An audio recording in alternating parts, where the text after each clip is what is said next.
Hey guys, Hakuna Matata here to bring you an analytical breakdown of the Luxury Championship Series 9 that concluded over the past weekend, which used the new December 2020 ban list. I'll be going over some numbers related to Top Cut in the event, including the most commonly played hand traps and staples. Now if you like these kind of videos, make sure to subscribe to the Luxury Gaming YouTube channel and also check out my own personal channel for data related Yu-Gi-Oh videos. I'll bring an analysis of the 22 Drytron list from LCS 9 on my channel, and I'll provide all the links below. Lastly, before I begin, a big shout out to our sponsors MetaMats, YGO Daily, and Imperial Gaming and Collectibles for their support for the LCS. I'll also have all of their links down below. Alright, so let's just get started. So I'm sure most of you saw this pie chart already, so I won't spend too much time on it.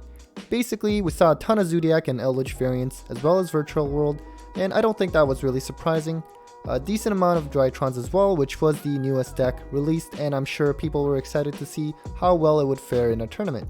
Not a lot of dinos in this tournament since they don't really have a great matchup against Virtual World. You'll also notice that Dragon Link and Infernoble Knights are just no longer one of the most represented decks. Of course, the December 2020 ban list really took a hit on those decks, well at least more so for Infernoble Knights, and I suspect we just didn't see a lot of Dragon Link because there just wasn't a lot of time to test it under the new ban list for LCS 9. So this was the breakdown of the top 16 decks at LCS 9, and I think something that stands out the most was just the lack of representation of Zodiac in Top Cut, as well as an Altergeist deck making it in there. And if we look at it by conversion rate, then the Dogmatica Altergeist deck in Top Cut had a 33% conversion rate since there were only 3 Altergeist decks that participated at LCS 9. Virtual World had a decent conversion rate of just under 15%, and for Eldritch, it was around 13.5% if you were to look at the Eldritch variants overall. Now of the 5 Eldritch variants that made it to Top Cut, 3 could be classified under Dogmatica Eldritch, and the other 2 were Eldritch Dragoon, which were classified under Pure in the original breakdown pie chart. So that means Dogmatica Eldritch variants had about 21% conversion rate, as there were 14 Dogmatica Eldritch decks at the event, and Eldritch Dragoon had about 17% conversion rate, as there were 12 Pure Eldritch decks in total. Same thing for Zodiac. If you look at it by overall Zodiac variants, then only 1 of 51 or 2% made it to Top Cut. But if you were to look at it specifically among Dogmatica Eldritch Zodiac, which is the one that made it to Top Cut, then there were 12 Dogmatica Eldritch Zodiac at the event, so the conversion rate would be around 8%. Now one thing I like to do is provide a breakdown of where the top 16 players came from. So as you can see, this game brings top players from all across the world, with USA and Germany having the highest turnout for LCS 9 at 4 players each. William, Avery, Joseph and Pac from the US, and Lars, Dinka, Matu, and Kevin from Germany. We also have Antonio, also known as Nesh on Dueling Book, as well as Andrea from Italy and Jesse Cotton from Canada, Paulo from Brazil, Luca from Slovenia, and Dimitar from Bulgaria. And lastly, we had 2 players from Ireland, one being Luke Coogan, who won the whole event, as well as Daniel Hefferman, who finished top 4. So this is just a screenshot of the challenge bracket for Top Cut, and I'll leave it here. You can just pause it and take a closer look. Now keep in mind that the 2-0 just indicates that the player won the match. It wasn't the case where everyone just 2-0'd each other. It's purely just a challenge thing. I suppose to summarize from the top 4, Luke and Daniel went at it in Virtual World Mirror Match, which meant that once again Virtual World was guaranteed to get to the finals.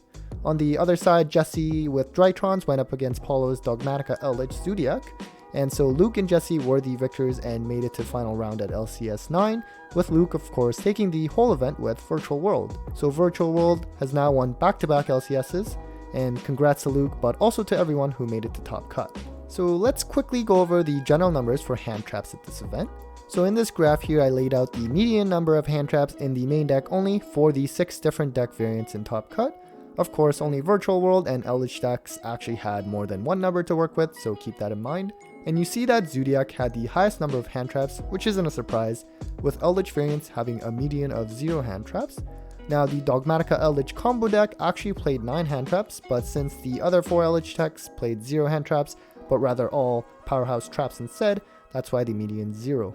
If you look at it by all decks in Top Cut, then the median number of hand traps in the main deck came to about 4.5, and a median of 6 hand traps in the side. Now this is the 4th time I've done an analysis of Top Cut at LCS, with the first 2 being on my own personal channel, and one thing I've noticed is that the median number of hand traps has been consistently declining, so something to note there.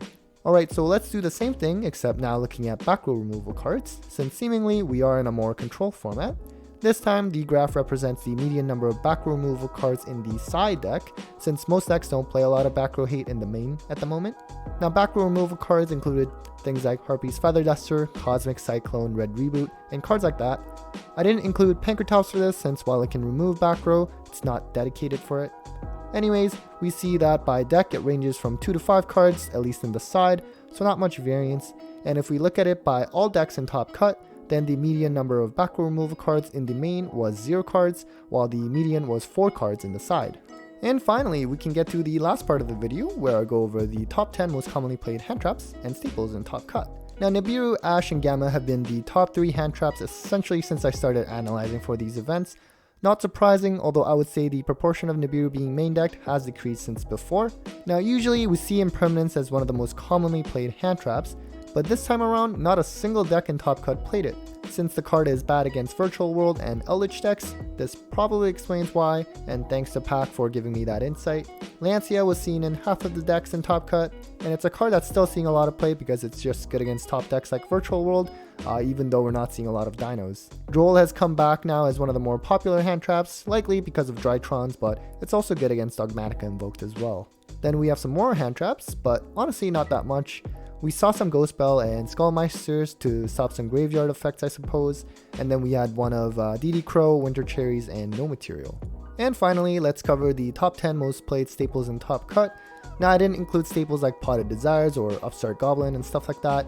Technically, I'm more so covering cards that are typically seen on the side, but also in the main. So Harpy's Feather Duster is always the most commonly played staple and shouldn't be surprising, being seen in 12 of the 16 decks. Cosmic Cyclone makes its way back as one of the more popular back removal cards. At the last LCS, Twin Twisters was a lot more common than Cyclone. We of course have Pankratops as well, all played in the side in 7 decks. Triple Tactics Talent was seen in 6 decks, and they were all in Virtual World decks. I do have an asterisk here because one list played 2 TTTs in the main and the third in the side, so I just categorize that as being played in the main for the purpose of this graphic. Call by the Grave was seen pretty commonly as well, with an even split of 3 in the main and 3 in the side. Virtual World played them in the side, whereas the Eldritch variants and a Dogmatica Invoke deck played it in the main. We also have Imperial Order being seen in 6 decks, all in the side, and unsurprisingly, this was seen in the Eldritch variants as well as the Dogmatica Altergeist build. Evenly Matched also made a return as Backrow Hate / generic board wipe, and then we have some strong counter traps in Red Reboot, Solemn Judgment, and Solemn Strike as well, all being seen in 5 decks. And I guess one last thing to mention is that Xyz Encore was not seen in any of the lists in top cut, and quite frankly, as I went through all of the lists at LCS, I don't really recall seeing that much of it in those lists as well. So I know it's something that's been shooting up in price lately to counter VFD, but didn't actually see that much tournament play. Anyways guys, that's it for the analytical breakdown of the Luxury Championship Series 9. Hope you found that useful. If you did, again, if you could subscribe to this channel and also my own personal channel, that would be greatly appreciated. That's it for me guys. I'll see you after LCS 10.